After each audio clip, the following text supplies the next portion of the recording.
சுதந்திரம் என்பது சும்மாவா வந்ததே. பிளாசி முதல் செங்கோட்டை வரை உரை ஓவியம் என்பது சும்மாவா வந்ததே. தாயே, வீர இளைஞன் மதன்லால் டிங்கராவின் வாழ்க்கையை பற்றி நீங்கள் கூற கேட்டபோது வீர உணர்வும் அடிமைத்தனம் எதிர்த்த சுதந்திர தாகமும் தான் மேலோங்குகிறது. அவருக்கு ஆதரவாய் நின்ற வீர சாவர்கர் பற்றியும் குறிப்பிட்டீர்கள். சாவர்கர் செய்த சாகசங்கள் தான் என்ன தாயே? மகனே, மராட்டியம் அளித்த எண்ணற்ற என் வீர புதல்வர்களில் சாவர்கருக்கு என்றுமே தனியிடம் உண்டு. 1883 மே 28 பிறந்தவன் என் வீரமைந்தன் விநாயக தாமோதர சாவர்கர். பிரிட்டிஷ் அரசின் கண்களில் விரலை விட்டு ஆட்டியவன். அவன் ஒரு பிறவி போராளிதான். அதுவும் பயம் என்ற சொல்லறியா புரட்சியாளன். மதன்லால் டிங்கரா பற்றி சொன்னேன் அல்லவா?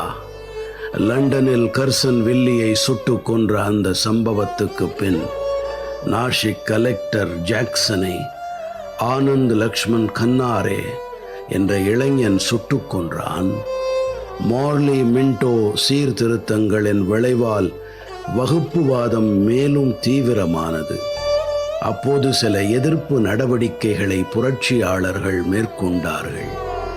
இதனால் லண்டன் இந்தியா ஹவுஸ் ஆங்கிலேயரின் கண்காணிப்பில் வந்தது. பிரிட்டிஷ் அரசு சாவர்கரை 1910 மார்ச் 13 கைது செய்து இந்தியாவுக்கு அனுப்பியது. சாவர்கர் இந்தியாவுக்கு கப்பலில் வரும்போது கப்பலின் கழிவறை ஜன்னலை உடைத்து கடலில் குதித்து பிரான்ஸ் நாட்டின் மார்செயில்ஸ் துறைமுகத்தை அடைந்தான். அங்கே பாரிஸில் பிகாஜி காமா வீடு நோக்கி மறைந்து சென்றான். அப்போது ஒரு பிரெஞ்சு காவலரால் பிடிக்கப்பட்டு மீண்டும் ஆங்கிலேயரிடம் ஒப்படைக்கப்பட்டான். அது குறித்த வழக்கு பன்னாட்டு நீதிமன்றத்தில் பிரிட்டிஷ் பிரான்ஸ் அரசுகளுக்கு இடையே நடந்தது. பிரிட்டிஷ் அரசு சாவர்கரை மீண்டும் பிரான்சிடம் ஒப்படைக்க வேண்டியதில்லை என்று தீர்ப்பானது. இதை அடுத்து சாவர்கர் மீது சட்டவிரோதமாக ஆயுதம் அனுப்பியது, மக்களை தூண்டும் விதமாக பேசியது, இன்னும் சில குற்றச்சாட்டுகளின் அடிப்படையில் 50 ஆண்டுகள் சிறை தண்டனை விதித்து அண்டமான் சிறைக்கு அனுப்பியது. இரட்டை ஆயுள் தண்டனை, 50 ஆண்டுகள் சிறைவாசம். பிரிட்டிஷ் அரசில் ஒரு நபருக்கு 2 ஆயுள் தண்டனை வழங்கப்பட்டது சாவர்கருக்கு மட்டும்தான். மற்றவர்கள் மனத்தளவில் துவண்ட போது அதை தைரியமாக எதிர்கொண்டான் சாவர்கர். சிறையில் சாவர்கரின் கழுத்தில் இரும்பு தகடு மாட்டப்பட்டது. அதில் கைதி விடுதலையாகும் வருடம் 1960 என்று எழுதப்பட்டிருந்தது. அங்கே வந்த பிரிட்டிஷ் சிறை அதிகாரி சாவர்கரை பார்த்து கிண்டலாக சொன்னான், சாவர்கர், நீங்கள் பயப்பட தேவையில்லை. காருண்யம் மிக்க பிரிட்டிஷ் அரசு உங்களை 1960 வெளியே விட்டு விடுவார்கள், அதாவது 50 ஆண்டுகள் கழித்து என்றான்.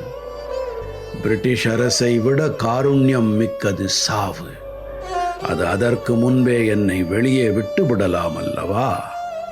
சொல்லிவிட்டு சிரித்தான் சாவர்கர். அண்டமான் செல்லுலார் சிறையில் சாவர்கருக்கு அளிக்கப்பட்ட தண்டனைகள் சிறையின் சரித்திரத்தில் எந்த ஒரு கைதிக்கும் அளிக்கப்பட்டிருக்காத மனிதாபிமானமற்ற கொடூரங்கள். தொடர்ந்து 6 மாதங்கள் இருட்டு அறையில் தனிமை சிறை, 4 மாதங்கள் யாரும் பார்க்க முடியாதபடி தனிமைப்படுத்தப்பட்டான். கைகளும் கால்களும் கட்டப்பட்டு தொடர்ந்து 7 நாட்கள் நிற்க வைக்கப்பட்டான். இதுபோல் 2 முறை அவனுக்கு தண்டனை வழங்கினார்கள். இப்படி மொத்தம் 14 நாட்கள். கிராஸ் பார் என்று சொல்லப்படும் பலகையில் கைகால்கள் கட்டப்பட்ட நிலையில் தொடர்ந்து 10 நாட்கள் நிறுத்தப்பட்டான். இது சிறுவையில் அறையப்பட்டது போன்ற நிலைதான். கைகால்கள் சங்கிலியால் பிணைக்கப்பட்டு தொடர்ந்து 4 மாதங்கள் கனத்த இரும்புச் சங்கிலியுடன் இருந்தான். செக்கிழுத்தது, அடிபட்டது, கயிறு திரிப்பது என்று அவன் அனுபவித்த தண்டனைகளின் பட்டியல் பெரிதாகிக் கொண்டே போகும். மகனே, உண்மையில் சுதந்திரம் பெற்று தந்ததாக நீ பாட புத்தகங்களில் படிக்கும் தேசிய தலைவர்களில் எவராவது ஒருவர் இப்படிப்பட்ட சோதனைகளை கடந்து வந்திருப்பார்களா? யோசித்துப்பார்.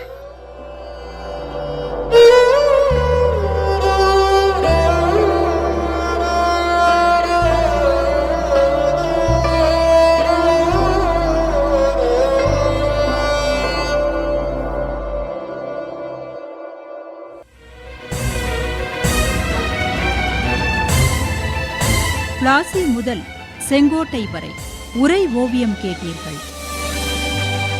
எத்தனை எத்தனை தடியடியை தாங்கினர், எத்தனை எத்தனை செக்கிழுத்து வாடினர். தூக்கு மேடை ஏறி நின்ற காளையர்கள் எத்தனை, தாக்குகின்ற குண்டு